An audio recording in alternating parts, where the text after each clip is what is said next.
kwenye mazungumzo hayo. Kiongozi wa ujumbe wa Urusi Vladimir Medinsky anasema Urusi inachukulia mazungumzo hayo kama mwendelezo wa mazungumzo yaliyofeli mwaka 2022 na kwamba Urusi iko tayari kujadili makubaliano yanayoweza kutokea.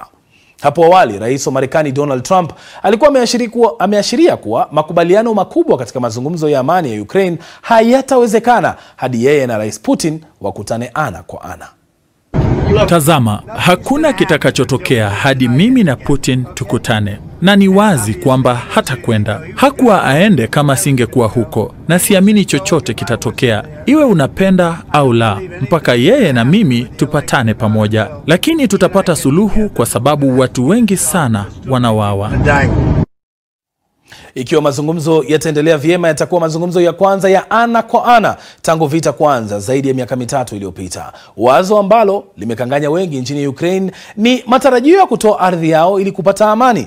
Mwanahabari wa BBC Yogita Limaye ametembelea maeneo kadhaa ya vita kuchunguza hali hii inamaanisha nini kwa wanajeshi wa Ukraine ambao bado wanadhibiti maeneo hayo, kwa raia wanaoishi katika maeneo yanayozozaniwa na pia kwa familia ambazo zimepoteza wapendwa wao katika vita. Taarifa yake inawasilishwa na Hamida Abubakar. Hii ni picha ya moja kwa moja iliyochukuliwa na ndege isiyo na rubani kuhusu hali ya vita ambavyo Urusi ilianzisha kutoka eneo la makabiliano makali upande wa mashariki. Wanajeshi hawa wa Ukraine wametuma ujumbe wa maeneo wanayolenga kwa vikosi vyao vilivyovitani katika mji wa Pokrovsk, ikiwa ni maili chache kutoka eneo hilo. So we can see that our colleagues starting to work. You can see the explosion. Muda mfupi baadaye tunaona shambulizi kwenye runinga hii. Askari wa Urusi anakimbia kumtazama askari mwenzake ambaye ameshambuliwa. Kila siku wanajeshi zaidi wanauawa kutoka pande zote mbili katika vita ambavyo tayari vimesababisha maelfu ya watu kupoteza maisha. Sehemu kubwa ya ardhi ya Ukraine imegeuka na kuwa vifusi, huku nchi hiyo ikizidi kukabiliana na uvamizi wa Urusi. Kupitia mashamba ambayo yangekuwa yamekuza mazao kama si kwa vita, tunaendesha gari hadi eneo la makabiliano. Katika mzozo unaoendelea, tishio kuu hapa ni kutoka kwa ndege zisizo na rubani za fiber optic ambazo haziwezi kutambuliwa au kulengwa. Ikiwa eneo hili limefichwa ili Urusi wasilitambue, tunaonyeshwa bunduki aina ya French Caesar, ikiwa kadhaa sasa zinatumika nchini Ukraine. Wanajeshi wakisema zina kasi ya juu na ufanisi mkubwa kuliko silaha za enzi ya Usovieti ambazo zinatumika sana kwenye eneo la makabiliano Ukraine.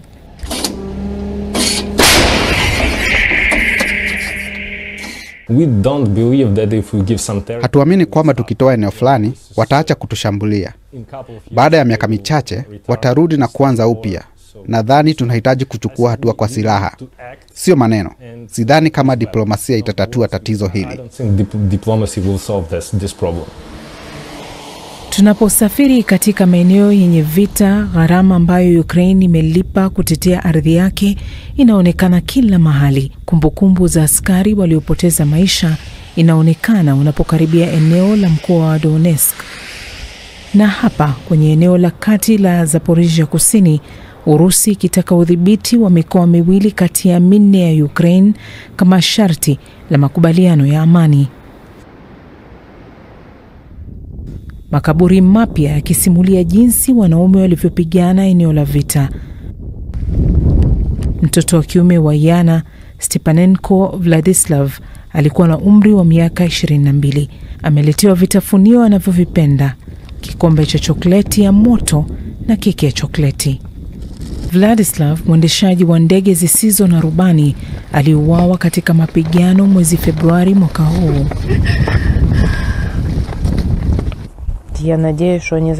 Watu wanakufa hapa na Urusi, kwa hivyo natumai vita vitakwisha.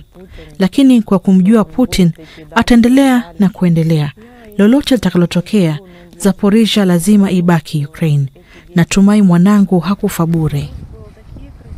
Raia wa Ukraine kama Yana wanahofu kwamba ikiwa watakubali kupeana ardhi kwa sasa, basi katika siku zijazo uhuru wao na kuwepo kwa taifa lao kunaweza kuwa na tishio kubwa. Sasa ili kuelewa zaidi kuhusu matukio ya leo, tuungane na mchambuzi Ibrahim Rabi mubashara kutoka Shinyanga nchini Tanzania. Rabi, ilitarajiwa kwamba Rais wa Urusi Vladimir Putin angehudhuria mkutano wa leo huko Uturuki. Unadhani kwa nini hakufika? Nashukuru Bwana Ron, na nadhani kumekuwa na taarifa ambazo labda huenda kutokuelewa maana au kutokufahamu, kwa sababu ukisikiliza tangazo la Vladimir Putin hakusema kuwa ataenda Ankara, ila alisema kuwa kutakuwa na mazungumzo ya moja kwa moja kati ya Urusi pamoja na Ukraine. Tafsiri ambayo tuliona hata Trump alizungumza wakati alisema kuwa utakuwa na mazungumzo ya moja kwa moja na Irani, ambapo kuwa Trump hakwenda wala kiongozi wa ngazi za juu kabisa wa Irani hakwenda, isipokuwa na diplomasia walikwenda. Na vile vile wakati Trump alizungumza kuhusu mazungumzo ya moja kwa moja na Hamas, sio Trump alizungumza na Hamas, ila wawakilishi walizungumza na Hamas. Sasa ukitazama vyombo vingi vya magharibi vilichukua taswira kubwa ya kuamini kuwa Putin atakwenda kwenye moja ya nchi ya washirika wa NATO ambao ni Uturuki. Ni kitu ambacho sio kweli, isipokuwa wametuma wawakilishi akiwemo aliyekuwa waziri wa masuala ya utalii wakati huo Vladimir Mediansky. Yeye anakwenda kuwakilisha kile ambacho Urusi wanasema tunaendeleza tulipoishia 2022 kwenye mazungumzo ya Ankara, ambayo mara kadhaa Putin ameyazungumza kuwa yalikuwa yamemaliza vita, isipokuwa Biden na Boris Johnson walitaka vita iendelee. Kwa hiyo nadhani tafsiri wameshindana zaidi kwa mazungumzo ya moja kwa moja manake nini. Rabi, rais wa Marekani anasisitiza kwamba lazima yeye akutane ana kwa ana na Putin ndio kuwe na makubaliano ya uhakika. Je, hilo ni la kweli?